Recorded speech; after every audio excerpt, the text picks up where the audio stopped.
마닐라 보건부는 목요일 필리핀 내 1353건의 코로나 바이러스 신규 확진자가 발생했으며 현재까지 누적 확진자 수는 총 48만 2083명이라고 밝혔습니다.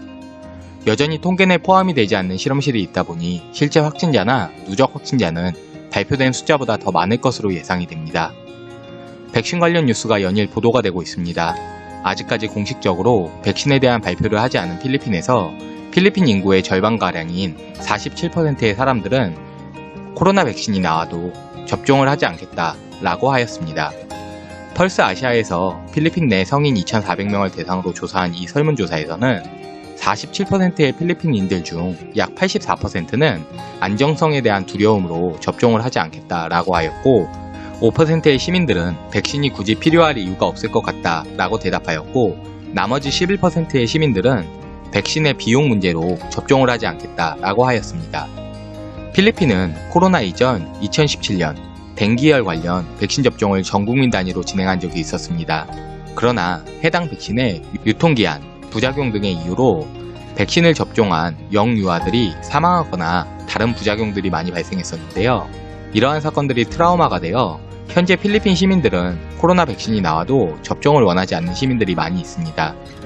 필리핀 정부 역시 국민들이 백신에 대한 공포를 가지고 있는 것을 알고 있기에 댕기 백신 접종 이후 전 국민을 대상으로 하는 코로나 백신 관련 접종 캠페인에 노력을 기울이고 있습니다.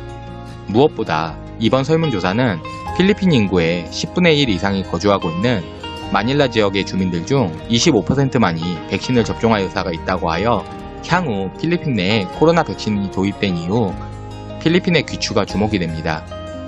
필리핀 보건부 장관은 필리핀 국민들에게 필리핀 내에 코로나 백신이 도입이 되더라도 이것이 효과적이고 안전하다는 것을 이해시킬 것이라며 반드시 모든 필리핀 국민들이 정확한 정보를 통해 스스로 백신을 접종받을 것을 선택하도록 하겠다라고 말하였습니다.